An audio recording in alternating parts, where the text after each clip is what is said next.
Mira iz Bihaća i pitao se šta je ključ za izlazak iz ove krize u kojoj se našla Bosna i Hercegovina konkretno. Da li je to izgradnja autoputa, koridora 5C ili nešto slično? Morate raditi na nekoliko frontova ili voziti u nekoliko traka istovremeno.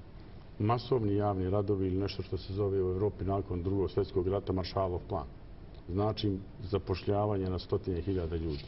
Pravljenje političkog ambijenta, obračun sa sistemskom korupcijom, poništavanje ratne privatizacije i vraćanje pozitivne kadrovske selekcije u život. Mislim da su to ovako brzo rečeno nekoliko strateških tačaka.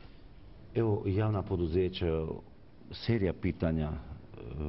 Da li je to problem što ova stranka Demokratske akcije napada zato što gubi vlast u javnim poduzećima koji su im pomagali u predizbornim kampanjama i tako dalje? Isisavali su novac iz tih poduzeća. Evo, ima jedno pitanje. Dugogodišnji direktor Direkcije za ceste u kantonu Sarajevo, Adem Zolj, nema neke rezultate, ali je kao član stranke Demokratske akcije još dugo tu. Da li ćete mijenjati one ljude koji rade sa falsifikovanim diplomama, rade u kantonalnoj upravi za šumarstvo i tako dalje i tako dalje? Iz ovog seta pitanja vi shvatate da je problem pravne države jako složen. Ako neko radi sa falsifikovanom diplomom, vi znate da je to krivično djelo. Ako neko isisava novac, a isisava iz Telekoma u SDA, to je krivično djelo. Mi shvatamo paniku stranke Demokratske akcije da će izgubiti Telekom. Neko je kupio za jednu zgradu za 42 miliona već 3 ili 4 godine u nezavršenom stanju. Neko je potkupljivo i kupovao ogromne količine telefona, aparata i tako dalje.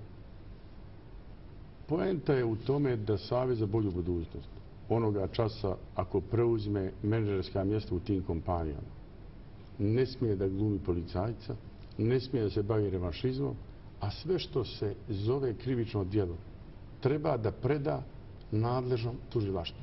Pa onda ono neka organizira istragu, a ne da se time bavi bilo koja politička stranka. U svakom slučaju, vjerujte, mene ne mogu ni uplašiti ni potkupiti. Ja ću se truditi da taj virus širim na svoje ljude. Gdje je kriminal, mi se nećemo bojati da ga predamo pravnoj državi.